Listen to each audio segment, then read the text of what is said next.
បាទជំរាបសួរលោកគ្រូទាំងអស់គ្នាអញ្ចឹងក្នុងវីដេអូនេះខ្ញុំនឹងបង្ហាញពី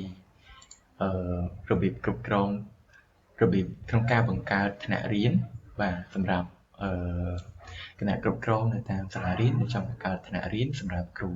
បាទអញ្ចឹងដំបូងគេលោកគ្រូចុចកន្លែងសញ្ញាត្រេក3ខាងលើ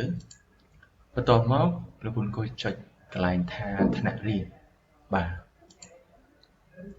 អញ្ចឹងមកដល់កន្លែងថ្នាក់រៀនគឺលោកគ្រូអាចចុចពាក្យថាបន្ថែមថ្នាក់រៀនបាទចុចសញ្ញាបូមបន្ថែមថ្នាក់រៀនបាទអញ្ចឹងវានឹងឃើញបង្ហាញបែបនេះបាទអញ្ចឹងខ្ញុំដាក់ឈ្មោះបន្ទប់ថ្នាក់រៀនឧទាហរណ៍ថានៅសាលារបស់លោកគ្រូអាចមានបន្ទប់កុំព្យូទ័រឬក៏បន្ទប់ថ្នាក់ទី1កឬក៏ទី1ខទី1កអញ្ចឹង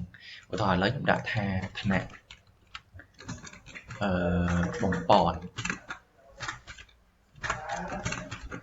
បាទថ្នាក់បំប៉នឈ្មោះបន្ទប់បាទតបមកកន្លែងកម្រិតថ្នាក់លោកគ្រូអាចរើសកម្រិតបានឧទាហរណ៍ថាគាត់បរិញ្ញានៅថ្នាក់ទី1ខ្ញុំរើសថ្នាក់ទី1បាទហើយកន្លែងគ្រូបង្រៀន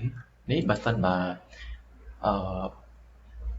ជាកន្លែងគ្រូបង្រៀនតើបង្រៀនគាត់បរិញ្ញាថ្នាក់ទី1ថ្នាក់បំប៉នហ្នឹងគ្រូមួយណាឧទាហរណ៍ឥឡូវខ្ញុំអอกកន្លែងនេះខ្ញុំអត់ឃើញឈ្មោះរបស់ខ្ញុំទេអញ្ចឹងខ្ញុំអាចចុចបង្ហាញ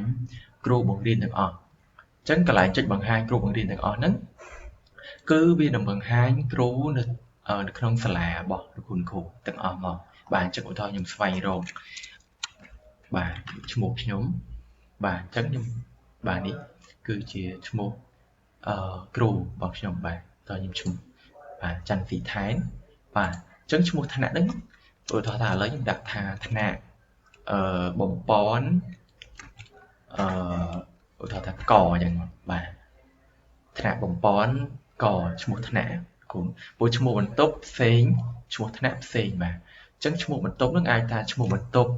ផ្សេងឧទាហរណ៍ថាបន្ទប់ហ្នឹងគឺបន្ទប់កុំព្យូទ័រទេប៉ុន្តែ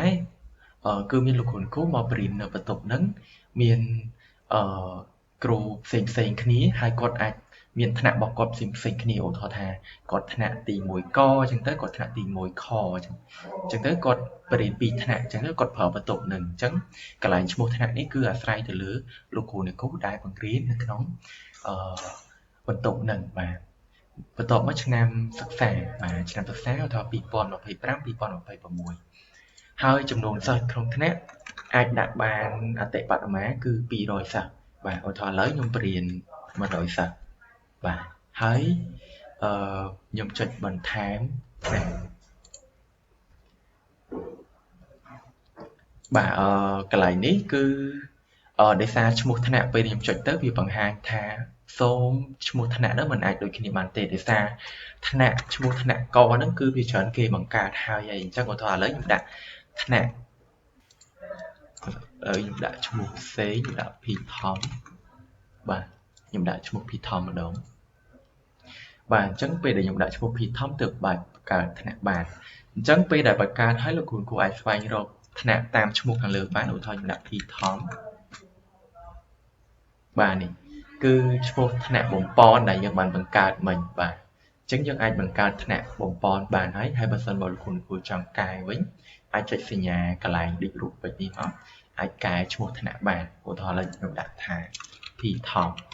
ពីមុខអញ្ចឹងបាទវាបញ្ជាក់បន្ថែមហើយកែប្រែបាទអញ្ចឹងយើងឈ្មោះថ្នាក់របស់យើងបានបង្កើតរួចរាល់ហើយបាទសូមអរគុណលោកគ្រូ